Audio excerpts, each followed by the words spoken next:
Bueno, buen día, ¿cómo están? Bueno, realmente es raro estar en este espacio virtual sin ustedes, pero bueno, voy a intentar experimentar esta nueva forma de poder desarrollar un tema sin tener interlocutores que me puedan ir devolviendo algunos de los comentarios y demás. Pero bueno, voy a tratar de hacer lo mejor posible. Bueno, antes que nada les quiero comentar, bueno, que estamos trabajando en el eje 4 y lo que estamos viendo en este eje es lo que sucede, cuáles son los debates, cuáles son las problemáticas, cuáles son los efectos de las políticas neoliberales que generan crisis en los países periféricos, en este caso los nuestros, donde se han aplicado esas políticas neoliberales, y por supuesto poniendo foco en el campo educativo, que es el campo de nuestro interés específico. Bien, hoy vamos a trabajar con el texto de la profesora Irene Bucci, que nos va a hablar de la calidad educativa y la democratización. ¿Qué es lo que sucede a partir de las políticas, de la implementación de las políticas que van en línea con las recetas de los organismos internacionales? ¿Qué es lo que generó en la educación secundaria? El texto se llama Democratización y calidad educativa. Se trata de una ponencia que Irene realiza junto a Laura Bucci. Son hermanas, ellas son hermanas. Laura es está formada en ciencias políticas y bueno, ahí van a encontrar muchos artículos que hacen las dos. Así que bueno, en este caso es una ponencia que ellas presentan en un encuentro sobre trabajo y educación. Bien, algo más antes de trabajar con este texto. Le quiero comentar que en esta semana van a encontrar subida al aula el cuerpo del trabajo práctico número 3. Les recuerdo que este trabajo es obligatorio. También la oferta es de un trabajo grupal, pueden en lo posible conservar el mismo grupo. Si hay alguna modificación, les voy a pedir por favor que me hagan llegar cuál es la nueva conformación del grupo. Bien, van a ver que hay una fecha de entrega que se conserva, que es la misma que que van a encontrar en el cronograma de la asignatura, pero acordamos desde la cátedra de presentarla el trabajo con tiempo, porque pueden ir, y es lo que recomendamos, completándolo y trabajándolo a medida que vamos avanzando en las temáticas que estamos desarrollando, porque de alguna manera ese cuadro que tiene que ver con una compilación de las leyes educativas es una síntesis de las cuestiones que estamos trabajando desde distintos temas, pero que se van a ver de alguna manera sintetizadas a través de las leyes. Y además queremos que ustedes también aprovechen los espacios teóricos y prácticos para hacer las consultas y plantear las dudas que les pueda traer el trabajo. Bien, bueno, para adentrarnos en el texto del que había anunciado, que es el texto de Irene y de su hermana, Laura, voy a compartir pantalla. Les voy a compartir un trabajo que hice para ir guiándonos y que ustedes, bueno, pueden, cuando ven el video, van a poder también tenerlo como otra referencia para ampliar la comprensión del tema. Bueno.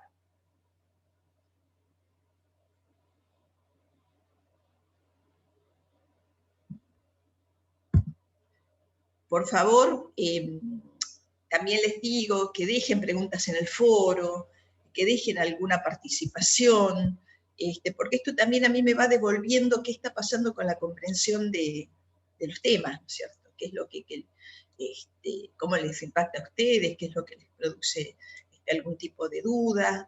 Así que, bueno, les pido que participen en el foro. No veo participación en el foro, y realmente es una lástima que no aprovechen ese recurso, porque sinceramente los va a ayudar para poder ir comprendiendo en profundidad algunas de los conceptos y de las cuestiones que estamos trabajando. Bueno, como les decía, bueno, no voy a repetir el nombre del texto porque ya lo hemos conversado. Lo que sí quisiera que esto es una buena práctica, que ustedes cuando lean los textos o cuando tengan un material de estudio vayan extrayendo conceptos y palabras claves, porque esto los va a ir ayudando a armar un campo conceptual y que los va a ir acompañando la comprensión de los conceptos. Hay algunas cuestiones que ustedes ya las han incorporado, que por ahí no es necesario revisar, pero hay otras que por ahí pueden traer dudas, ¿no? Cuando estamos hablando, por ejemplo, de justicia educativa, ¿a qué nos estamos refiriendo? O cuando estamos hablando de inclusión, por ejemplo, como tantos otros conceptos. Por eso en cada uno de los textos es bueno hacer como un listado de las palabras y los conceptos claves. En este caso, bueno, lo realicé yo, pero por supuesto ustedes pueden ampliar las palabras claves que van encontrando a medida que leen el material, y por supuesto si hay algo que ustedes no alcanzan a poder dar la significación, bueno, lo consultan, lo conversamos, lo trabajamos en estos espacios. Bueno, palabras claves. Este texto va a poner el foco en la escuela secundaria, y vamos a trabajar el concepto de repitencia, de deserción, de inclusión, de justicia educativa y de políticas públicas.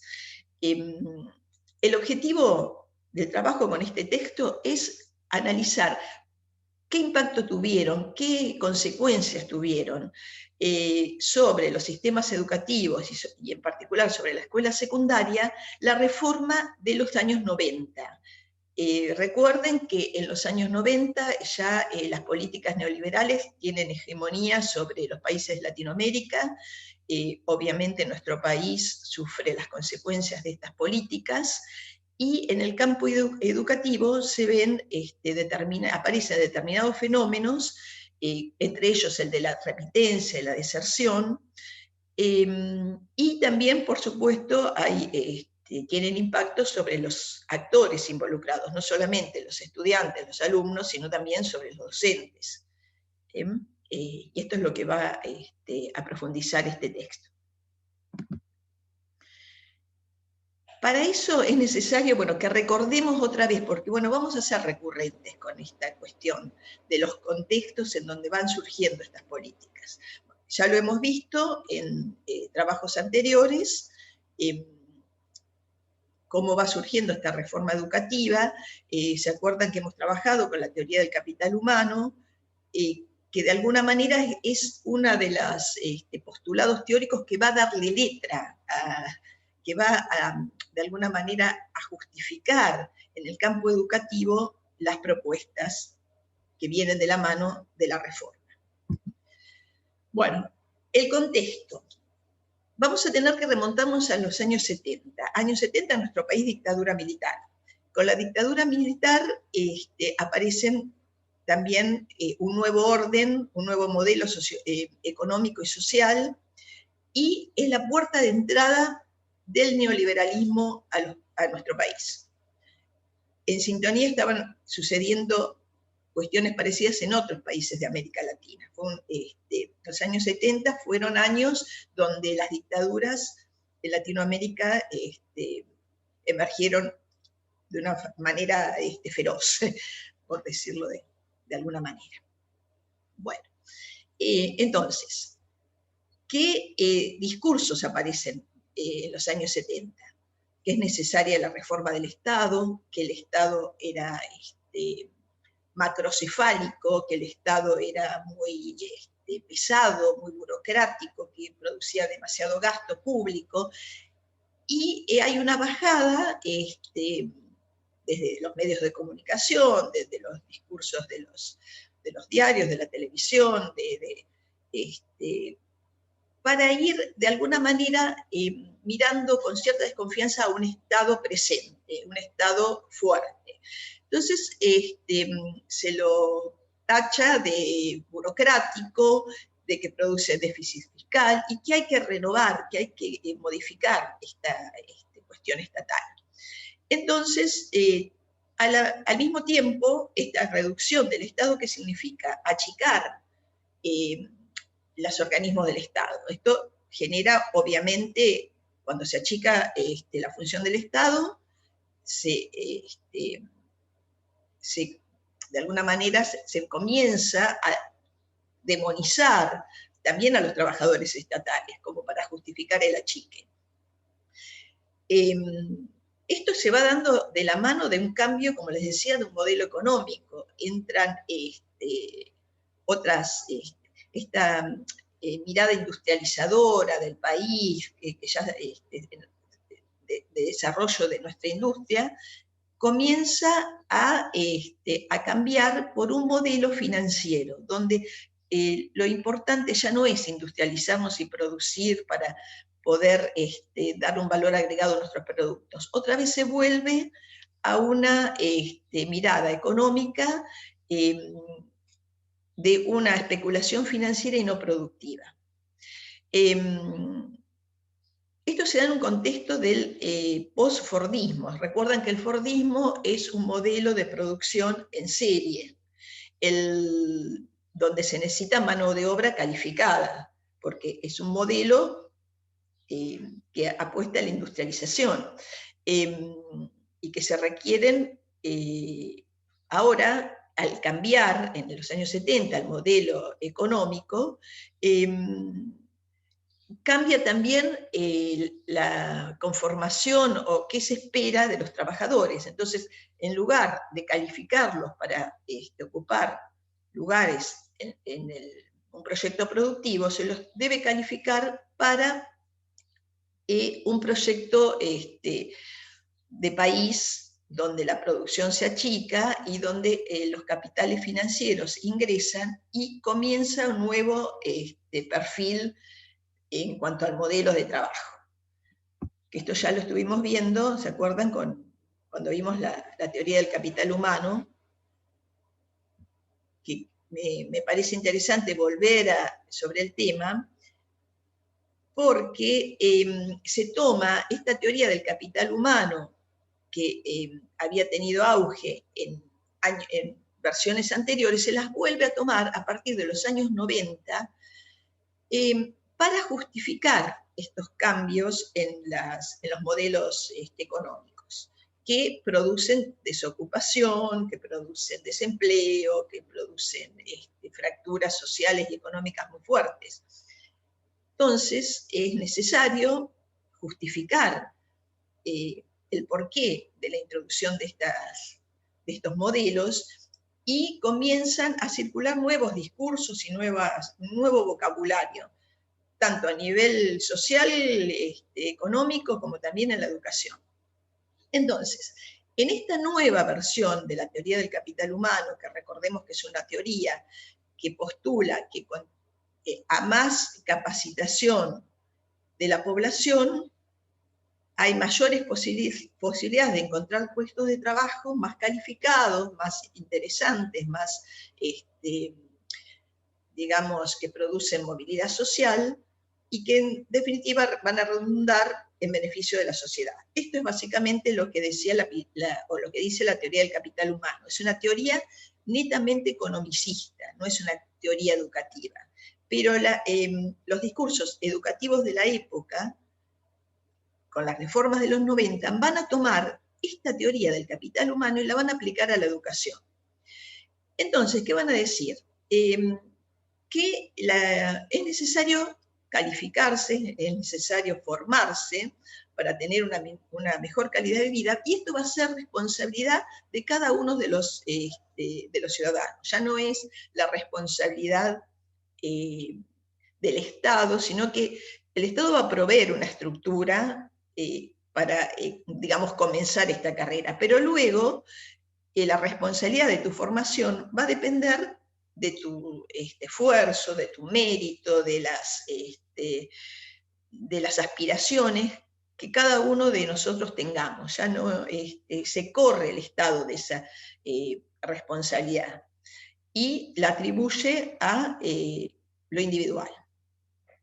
Entonces, yo o los ciudadanos van a tener la responsabilidad sobre nuestro propio destino.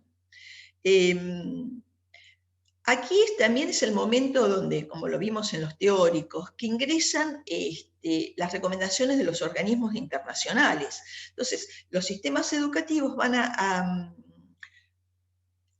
ejecutar las recomendaciones de los organismos internacionales y a la vez se van a tomar créditos del Banco Mundial para llevar adelante estas políticas. Todo esto se da en un contexto en el que la población se va empobreciendo, porque no olvidemos que estas políticas producen desempleo, producen quiebres sociales, quiebres económicos en los sectores más favorecidos, porque van a concentrar la riqueza en pocas manos. Este es un proceso que se empieza a dar, que comenzó en los 70 y cada vez se va dando con mayor agudeza y con mayor crueldad, por decir de alguna manera, en estos formatos neoliberales. Hoy estamos en el 2021 y a nivel mundial vamos viendo los efectos que produce este modelo neoliberal a nivel mundial, que significa la concentración de la riqueza en muy pocas manos, en detrimento de poblaciones vulneradas o vulnerabilizadas, como a mí me gusta decir, porque también las palabras esconden conceptos, ¿no? Pensar en que son poblaciones vulnerabilizadas, o sea, víctimas de políticas económicas, productos de ajustes estructurales que responden a intereses económicos. Bueno, entonces, esta teoría del capital humano, recordemos que concibe a la pobreza y al desempleo como una suerte de incapacidad individual de los individuos, ¿no? Y la solución para esto sería apostar a incentivar entonces valores morales, valores positivos, a formar a los, digamos, a los alumnos y a los estudiantes en nuevas capacidades que necesita estos nuevos modelos. Ser emprendedor, ser una persona que se adapte a los cambios. Aquí es cuando empezamos a hablar de competencias. En lugar de un diseño curricular que enfoca en contenidos, estas nuevas formas de nombrar los objetivos de la educación van a hablar de competencias. Y estas son las competencias a las que apuesta este nuevo modelo. Entra entonces también es el ingreso de las ONG, de las fundaciones, que van de alguna manera a conformar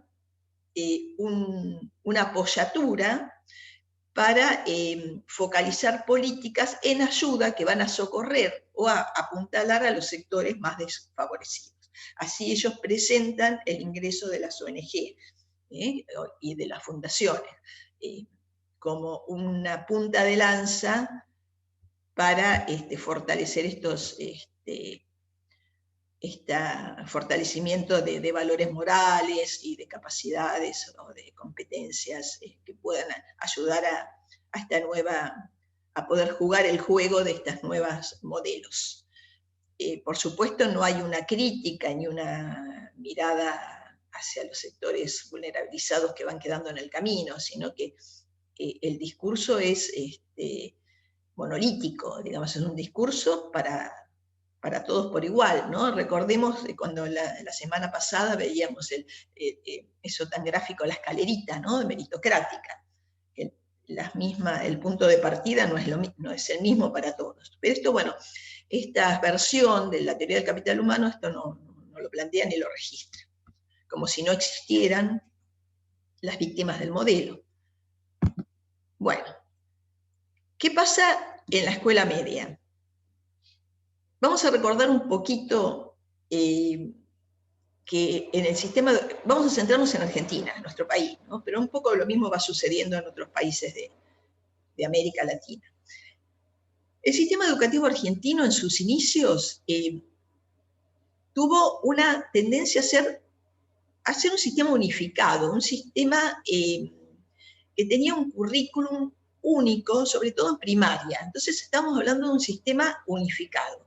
En la secundaria, en sus orígenes, había alguna, digamos, segmentación del sistema con opciones distintas o orientaciones que tenían que ver con el comercio o con lo técnico. Así se inició digamos, el sistema educativo en secundaria. Había orientaciones desde un comienzo. Pero a medida que va avanzando de los años y con el ingreso de estas reformas, tuvieron un efecto sobre el sistema educativo que cambió el perfil de esa escuela secundaria tradicional y fue conformando otro perfil de la escuela secundaria. Una de las reformas de los años 90, que sucedió en todo el mundo, es la ampliación de la obligatoriedad en los sistemas. Digamos, se empieza a pensar que la escuela secundaria debe ser obligatoria, porque digamos, los avances científicos, los avances también de la sociedad demandaban mayor formación, requerían de una mayor formación de las poblaciones. Entonces, en las reformas de los 90 aparece esto de la obligatoriedad de la escuela secundaria, por lo menos en sus primeros años. Esta cuestión que realmente es necesaria, obviamente, los avances de la sociedad requieren mayor formación, esto es indudable y es indiscutible, generaron de alguna manera, necesidad de reconfigurar las políticas educativas que fueron implementadas y pensadas en algún momento para la secundaria. La Ley Federal de Educación de alguna manera es expresión de estas reformas educativas. Recordemos que la Ley Federal se sanciona en 1993 durante el gobierno de Carlos Menem, que es el gobierno en el que se ven cristalizadas o se ven realmente de manera muy hegemónica el ingreso de las políticas neoliberales. Y como yo les decía antes, aparece un nuevo vocabulario pedagógico, que tiene connotaciones, que tiene algunos conceptos que traen de la teoría del capital humano en su segunda versión, como el concepto de calidad educativa, de equidad, de eficiencia, de competencias. Esto lo vamos a ver en la Ley Federal de Educación, cómo este nuevo vocabulario ingresa al campo educativo. Y la obligatoriedad de la escuela, de la escolaridad, que antes era completar la primaria, se amplía. Va a ser, la ley federal va a decir que la obligatoriedad escolar va a contemplar una escolaridad obligatoria desde las salas de 5 años de educación inicial hasta completar la primaria, ¿sí? Pero esta vez la primaria se va a ampliar, va a pasar de 7 años a 9 años. Y otro cambio que va a traer la Ley Federal de Educación es que la educación técnica se va a ver modificada y al mismo tiempo debilitada, porque ya el modelo económico neoliberal no va a poner el acento en la industrialización, sino que va a poner el enfoque que va a dar relevancia a los capitales financieros, a todo lo que tenga que ver con este tipo de modelo económico. especulativo, ya no se necesita producir, es un modelo totalmente diferente. Por eso la educación técnica se ve debilitada con la Ley Federal de Educación, que generó muchísimas críticas, sobre todo de todos los sectores, ¿no? De los sectores industriales, de los sectores educativos, y durante los años digamos, del gobierno de Menem, realmente se vio un debilitamiento absoluto de la educación técnica, porque ya no llegaban recursos. La educación técnica requiere mucha financiación para que sea de calidad. Pensemos en maquinaria, tecnología, es realmente uno de los campos educativos donde se requiere financiamiento para que realmente tenga sentido.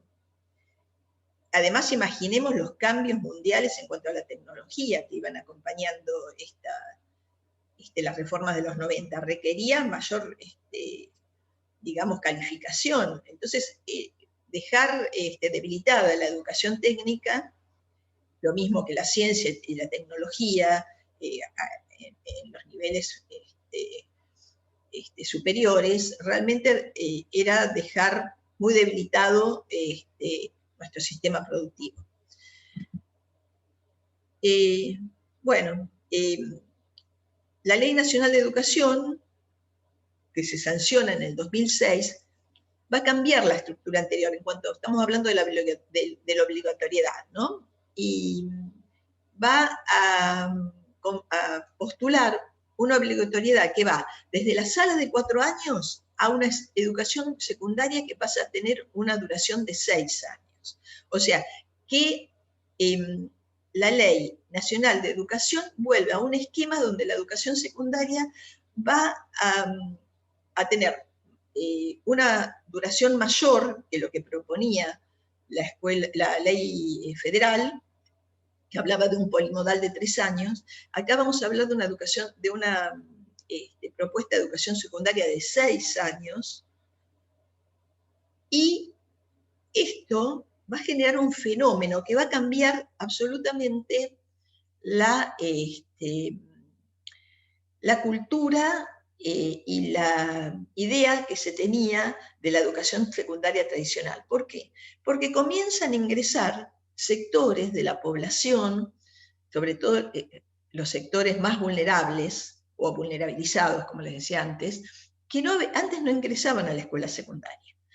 Esto dio el fenómeno de que por primera vez en muchos, muchos años ingresaran sectores vulnerabilizados socialmente a la educación media. Una educación media que había sido creada en sus orígenes pensando en una elite, pensando en una especie de escalón para la universidad, porque llegaban sectores que podían seguir sus estudios universitarios o terciarios, y empiezan a llegar adolescentes que pertenecen a sectores sociales desfavorecidos. Y por primera vez entonces asisten a este nivel este perfil de alumnos y de alumnas, y que va a generar tensiones al interior de esa escuela secundaria pensada para una élite, donde los directivos, profesores, los actores institucionales se encuentran con realidades que no habían concebido antes.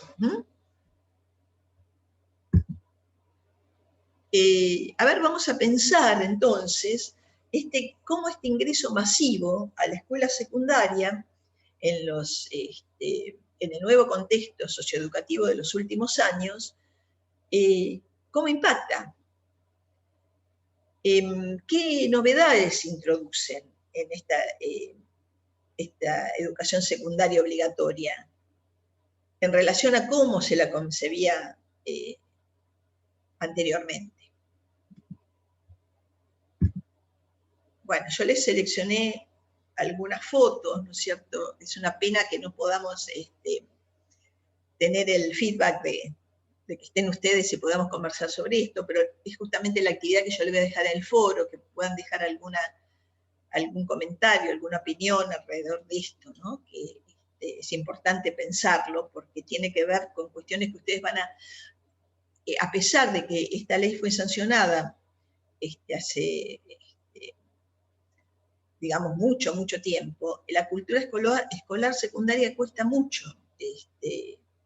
concebir estos cambios y operacionalizarlos, ¿no? En favor de lo que es la inclusión y el derecho a la educación. Hay una cultura de educación secundaria muy arraigada que es difícil de construir. Bueno, de alguna manera esta fotografía, bueno, estaría mostrando a ese perfil de alumnos esperado por la educación secundaria tradicional, un modelo digamos, de adolescente que de alguna manera pudo llegar a la secundaria y seguir esa oferta educativa que proponían, porque, digamos, sus condiciones sociales así lo permitían. De alguna manera pertenecían a sectores medios o sectores altos y podían ir medianamente dando respuestas a las exigencias de la escuela secundaria. ¿Qué sucede con la incorporación masiva de los chicos, que ingresan chicos de otros sectores sociales? Se producen nuevas situaciones, aparecen nuevos desafíos. Adolescentes madres, adolescentes que portan culturas o bagajes o culturas sociales diferentes, hay una mirada distinta de las cuestiones sociales, llegan realidades que para la escuela secundaria nunca habían sido motivo de tensión porque no estaban. Sí, primaria ya conocía este tipo de cuestiones, por ahí chicos con problemas de hambre, chicos con problemas de vivienda, chicos provenientes de familias con graves dificultades económicas, chicos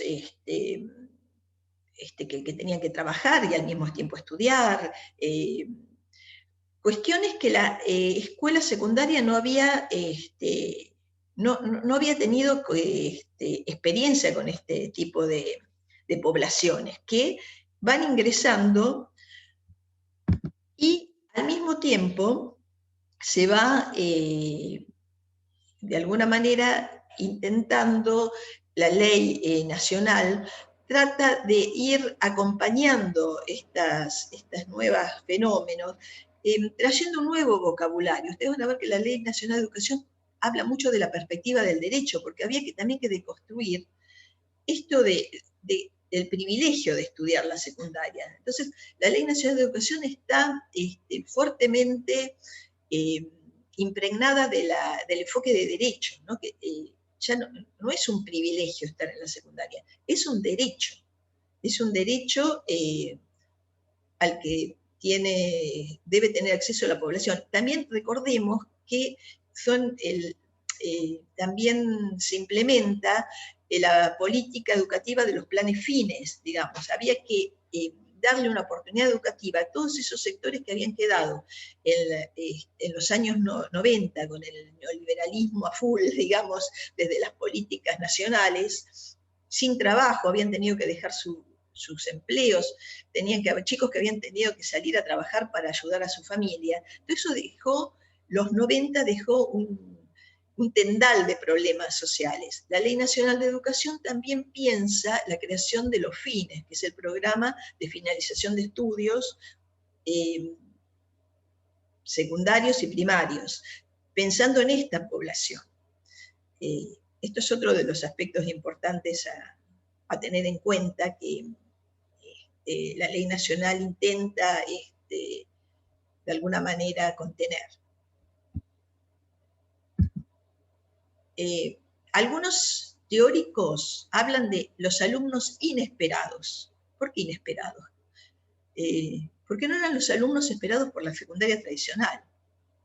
Estos alumnos con problemas sociales que impactan en la escuela, por supuesto, porque vamos a ver con dificultades a veces con la asistencia, la vida de los chicos vulnerabilizados socialmente es muy dura. La asistencia a clase a veces se les resulta muy, muy difícil. Digamos, sostener la escolaridad cuando hay problemas económicos graves. Bueno, nos estamos focalizando en los sectores vulnerabilizados, pero esto no quiere decir que nos olvidemos de también cuestiones culturales que van sucediendo y que van cambiando la conformación de los alumnos que van llegando. Ya no son los alumnos de los 70 acostumbrados a obedecer las normas y donde había una familia que acompañaba de alguna manera esta cuestión normativa y de sanción desde los modelos educativos. Ya estamos hablando de otras culturas, de miradas también muy democráticas de lo que tiene que ser la educación y de lo que tiene que ser el vínculo con el docente, estos chicos que van llegando, y no solamente en las escuelas periféricas, sino que en las escuelas donde no hay problemas sociales y económicos, también llegan otros alumnos. Los alumnos que van llegando no son los alumnos de los 70, son los alumnos que han nacido en democracia, que ven el mundo desde otro lugar, ni hablar del impacto de las tecnologías y de cómo las nuevas formatos de comunicación van creando y van conformando nuevas subjetividades. También es todo un tema para trabajar y para pensarlo desde la educación, y obviamente se sigue pensando. Pero nos estamos, vuelvo al tema del impacto que tuvo y que sigue teniendo la hegemonía de las políticas neoliberales en las subjetividades de los alumnos que van llegando, provenientes de sectores vulnerabilizados, y lo que provoca la institución educativa secundaria. Entonces, hablamos de estos conceptos del alumno inesperado, entre comillas, porque no eran los alumnos que esperaban los profesores. Los profesores quedan en un estado así, de alguna manera, de perplejidad. Bueno, yo me formé en la universidad para dar una ciencia, para dar una disciplina. ¿Qué hago con estos chicos que vienen con una formación, digamos, bastante lábil en cuanto a su lectura, escritura, bagaje cultural, y encuentran una brecha muy, muy grande entre la realidad de estos chicos y lo que ellos tenían como concebido de lo que significaba trabajar como profesor en una escuela secundaria dando determinada disciplina. Al mismo tiempo, también la escuela esperaba una familia que acompañe, una familia típica, tradicional, que acompañe, que de alguna manera entienda la cultura institucional, y encuentra brechas también en este sentido. Es otros modelos familiares que van llegando. No son los que estaban de alguna manera esperando esa escuela tradicional. También es importante pensar que la ley, una ley educativa con una perspectiva de derechos por sí misma no produce cambios de un día para otro. Estos son cambios que se van sucediendo a lo largo del tiempo, y además las estructuras tradicionales coexisten con las nuevas miradas, como capas geológicas que se van intrincando y están operando de alguna manera, que ya lo hemos visto, ¿no? Cuando hablábamos por ejemplo, con el ejemplo de Gorricho, ¿no? De la profesora Gorricho y estructuras tradicionales que coexisten en el sistema. Y bueno, estas cuestiones se dan, y hay que tratar de entenderlas, ¿no? Para pensar que el cambio de ley no significa un cambio de cultura ni de cambio de concepción de las miradas educativas. Entonces, también esto genera problema, un problema o una tensión que resolver. La inclusión es un derecho humano, la inclusión educativa es un derecho humano y desde allí hay que pensarlo. Pero a la vez se dio el fenómeno de que la calidad educativa, los resultados en cuanto al logro de objetivos y al logro de un perfil que se esperaba del alumno en cuanto a su formación, cayó, digamos, la calidad educativa era muy pobre, los resultados son pobres y lo siguen siendo. Entonces, este es el gran desafío, ¿no? La nueva tensión, cómo conjugar la inclusión con calidad. Este es el desafío de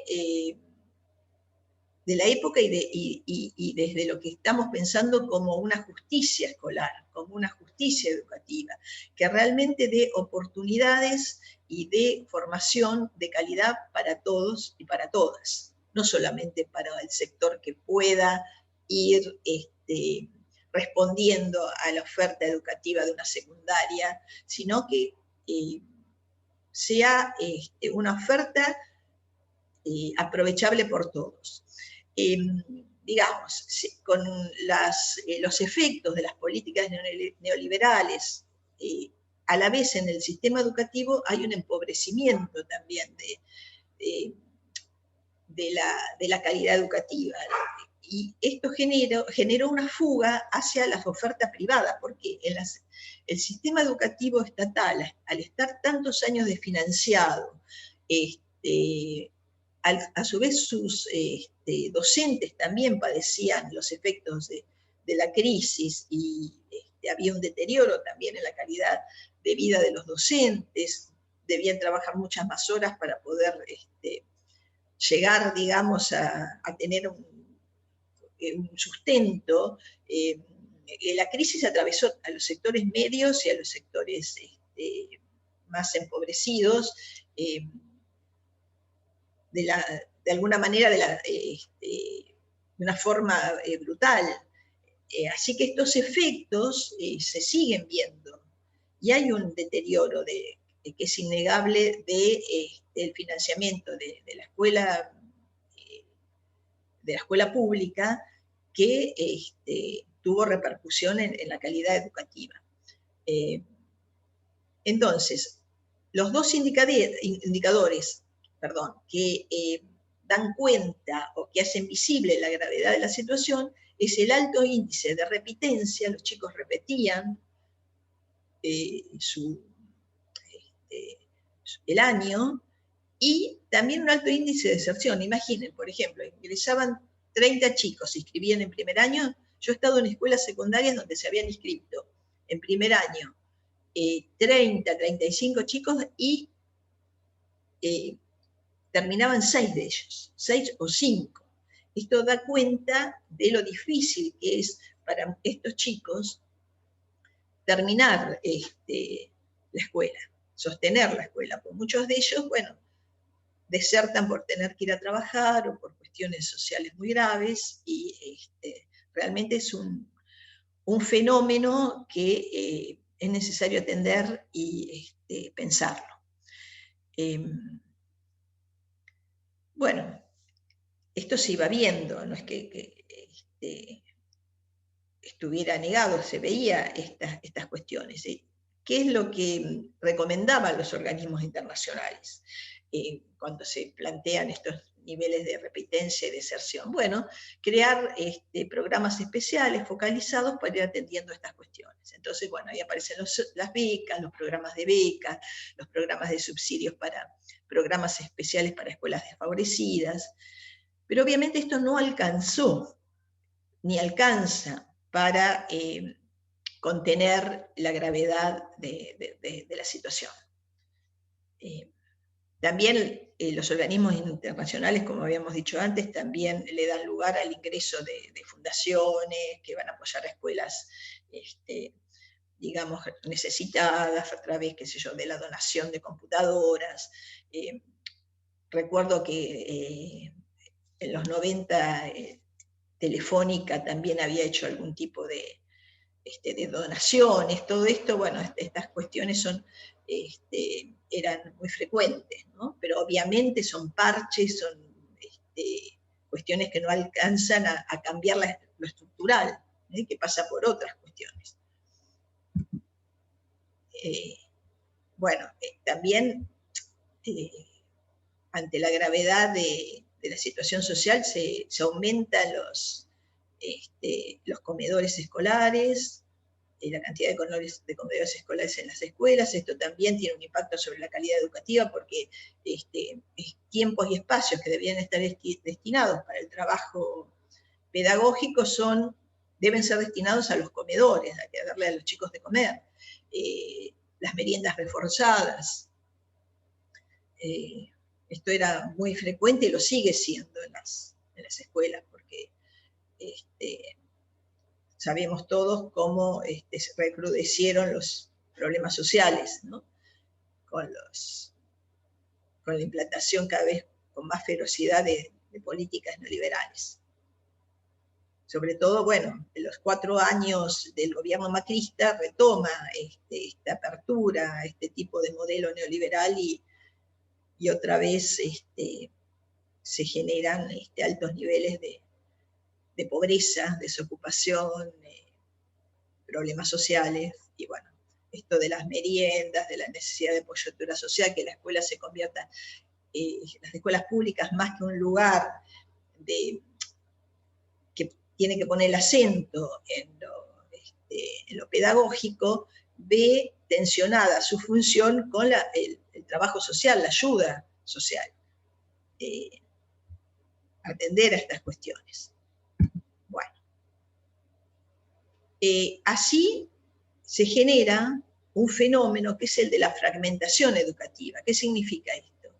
Que empiezan a haber trayectorias educativas fragmentadas. Imaginen como, no sé, cuando se quebraja un jarrón, digamos, el sistema que en algún momento fue de alguna manera estable, unificado, empieza como a agrietarse. Y aparecen un fenómeno que es el de la fragmentación educativa. Entonces, no solamente que hay una fuga importante de sectores medios y altos que pueden buscar una respuesta ante el deterioro de la calidad educativa estatal, buscan respuesta en lo privado. Ahí ya tenemos un fenómeno también de fragmentación del sistema. Y por el otro lado, también en los sectores que quedan en la escuela pública, hay como una fragmentación porque aparecen como una búsqueda de, digamos, de escuelas de mejor calidad dentro de lo público. Así, por ejemplo, es muy común en nuestra ciudad que que haya determinadas escuelas estatales más buscadas, digamos, que la gente de los barrios periféricos hagan un esfuerzo, los que pueden, muy grande, de pagar colectivos, digamos, cambiar distancias para llegar a escuelas que están como reconocidas como de mejor calidad dentro de lo público. Por ejemplo, pasaba mucho con, bueno, la búsqueda de la escuela, de escuelas del centro, que son 2 o 3 que por ahí pueden estar de alguna manera mejor posicionadas en cuanto al prestigio, y en detrimento de las escuelas que están ubicadas en los barrios. Entonces hay una fragmentación en cuanto a, si bien todas son estatales, algunas reciben o son demandadas por sectores sociales que todavía pueden pagar un colectivo, que todavía pueden acompañar el trayecto educativo de sus hijos, que todavía pueden comprar libros, que todavía pueden digamos, responder a ciertas exigencias de escolaridad que requiere la escolaridad, y otros sectores sociales que permanecen en las escuelas del barrio, donde cada vez se ve más el deterioro de la oferta educativa por las cuestiones que estuvimos conversando. Y así aparecen entonces circuitos diferenciados, tanto no solamente al exterior, que sería la búsqueda de otra escuela, que no sea la del barrio, por ejemplo, sino que al interior también de la escuela. Porque vamos a ver que al interior de la escuela no todos los chicos pueden continuar su escolaridad con el formato que tiene la escuela. Digamos, hay chicos que están muy dañados socialmente. Entonces, bueno, hay chicos que repiten, chicos que, digamos, que son hasta, bueno, derivados a escuelas especiales. Se producen circuitos de tránsito dentro de la escolaridad, al interior de la escuela, que también tienen que ser entendidos desde el fenómeno de la fragmentación. Circuitos, cuando hablamos de circuitos, son caminos de escolaridad diferenciados. No siguen el mismo camino todos los chicos que entran a un primer grado, por ejemplo, o un primer año. Va a haber chicos que pueden culminar, si estamos hablando de secundaria, otros que desertan, y ahí estamos hablando a través de fragmentación. Entonces, este fenómeno de las... decimos que se da tanto al interior de la escuela como por fuera de la escuela. Y entonces, vamos a pasar de una situación de segmentación educativa, que de alguna manera siempre la podíamos observar, a un fenómeno de fragmentación del sistema, en el que hoy podemos decir que ya el sistema educativo argentino no constituye una totalidad coherente y unificada, sino que se encuentra fragmentada. Y esto lo vamos a ver en mayor profundidad la semana que viene con el texto de Tiramonti. Si bien el Estado en este sistema educativo va a seguir proveyendo, financiando la educación, su función, digamos, reguladora y fuerte, se vio disminuida desde hace mucho tiempo, desde la instalación de estos modelos neoliberales. También hay cuestiones que tienen mucho tiempo atrás de presencia y que todavía no se han podido resolver, digamos. Ustedes saben que el Estado argentino solventa parte de la educación privada. Bueno, esto es un debate que nunca se termina de resolver y de poner arriba de la mesa. Bueno, también parte del financiamiento del Estado, de los ingresos del Estado, va a la educación privada. Entonces, bueno, esta es una cuestión que también lo deja planteado el texto de Bucci. Bueno,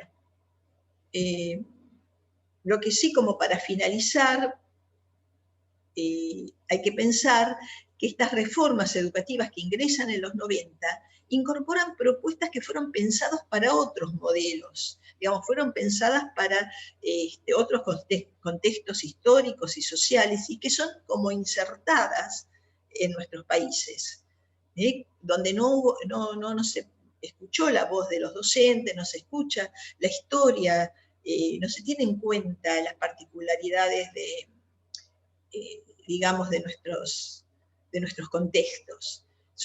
Y que van a reciclar discursos, términos, que no tienen que ver con nuestra historia, y en este caso economicistas, ¿no? También, porque tienen que enmascarar intereses y de alguna manera la utilización de estos discursos, de estos vocabularios, enmascaran la injusticia que van a generar estos modelos. Bueno, la escuela entonces, retomando lo que decíamos antes, la secundaria va a seguir respondiendo también a su modelo tradicional, que estaba pensado por una población homogénea, y de alguna manera estos discursos tradicionales a veces vuelven a tomar fuerza según los contextos digamos, en los que estamos transitando desde los gobiernos. Digamos, en los gobiernos de corte neoliberal, como el de Menem, el de Macri, estos formatos tradicionales y las miradas tradicionales de la educación se fortalecen, digamos, empieza de nuevo a recobrar fuerza los discursos meritocráticos. Aparecen a posteriori o en alternancia gobiernos que tienen una mirada puesta en lo nacional, en miradas más populares, intentan desarmar estos discursos, pero bueno, van coexistiendo y conviviendo, como lo decíamos antes, acuérdense del ejemplo de las capas geológicas. Bien. Hay mucho para hablar de esto, hay mucho para pensar, pero lo importante es que tengan claro que el mundo está viviendo bajo una hegemonía neoliberal muy fuerte y los intentos de revertir estas miradas a veces son complejos, son difíciles, pero no imposibles, porque obviamente estas tensiones están y desde muchos sectores se intenta mirar la educación desde otro lugar. Entonces, las reformas educativas tienen que ser resignificadas en cada una de las instituciones, desde un enfoque de derechos. Este es el posicionamiento que debe primar, digamos, desde un lugar ético de la educación, y retomando su función social, política y ética, ¿no? Como yo les decía, bueno, la Ley Nacional de Educación propone esta nueva mirada y nos da algunas herramientas para poder trabajar en ese sentido. Digamos, también es importante saber y conocer que se están gestando, quizás no tengan una promoción lo suficientemente importante como la debería tener otros tipos de propuestas educativas. Por ejemplo, yo acá les traje, que hay muchísimas, y se están gestando en los barrios, se están gestando en el interior del país, en la periferia en el Gran Buenos Aires, digamos, desde la universidad también hay proyectos muy interesantes de pensar la educación desde otros lugares, retomando el postulado de la educación como derecho. Acá les traje, que es preciosa, es un proyecto que se llama el proyecto Isauro Arancibia. Isauro Arancibia fue un maestro, bueno, que tuvo una posición en favor a los derechos y fue desaparecido en los años de la dictadura, y es un proyecto educativo que está dirigido a los chicos de la calle, para chicos en situación de calle. Funciona en un sindicato en Ciudad de Buenos Aires y tiene un formato educativo diferente que contempla las necesidades y las posibilidades de esta población, que no van a ser las mismas que los chicos que pueden acceder a una oferta tradicional. ¿Por qué? Por ejemplo, los formatos de horario son diferentes, son más flexibles, digamos, los contenidos con los que se trabajan son resignificados, repensados. Bueno, empezó con una propuesta de educación primaria, hoy tiene también educación secundaria, formación en oficios, y realmente es una experiencia interesantísima. Hay un libro de Noveduc donde registra esta experiencia, pero como esta experiencia hay muchísimas. Por ejemplo, en la Villa 31, Ciudad de Buenos Aires, se diseñó, se propuso un instituto de formación docente pensado dentro de la Villa 31, para posibilitar el acceso a la formación docente no solamente, bueno, de los habitantes, de las chicas o de chicos habitantes de la Villa 31, sino también, digamos, de otros sectores que pueden resultarle atractivo, interesante esta propuesta educativa. Y por supuesto todo lo que significa la creación de las universidades digamos, en el Gran Buenos Aires. Digamos, mucho tener deseos de estudiar y vivir alejada de la UBA, realmente coarta las posibilidades de seguir estudiando, porque necesitas dinero para transporte, necesitas, bueno, todos los gastos que ustedes saben más que yo que implica estudiar. Bueno, casi es imposible estudiar y trabajar si estás a tanta distancia. Bueno, la universidad, acá traje la fotografía de La Matanza, pero se han creado universidades en Gran Buenos Aires que han favorecido, y de calidad, que han favorecido el ingreso de sectores que antes no podían acceder, que era impensable. Bueno, por supuesto, hay muchísimas experiencias. En Mar del Plata también tenemos muchísimas. La Universidad Nacional de Mar del Plata también está, digamos, resignificando la oferta, pensando también en cómo democratizar el acceso a la universidad. Bueno, son desafíos de la época, de inclusión con calidad. Nos queda, bueno, ni hablar ustedes, ¿no? Un desafío por delante como futuros docentes en este sentido, ¿no? Cómo posicionarse frente a estas realidades y cómo mirarlas y cómo leerlas y cómo entenderlas. Bueno, desde ya les agradezco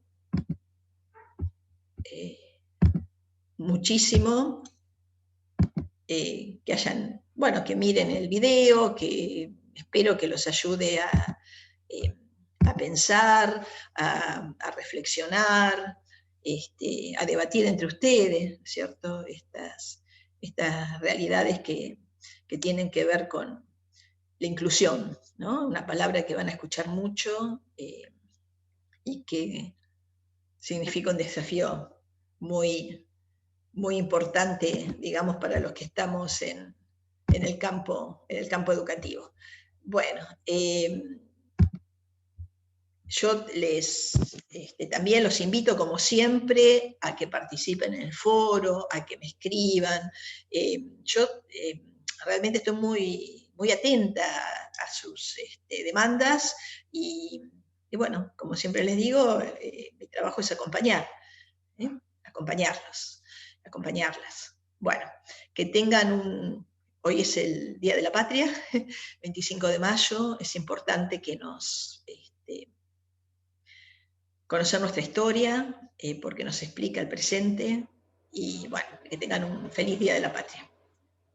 Nos estamos viendo el lunes. Gracias por ver y trabajar con el video en lo posible.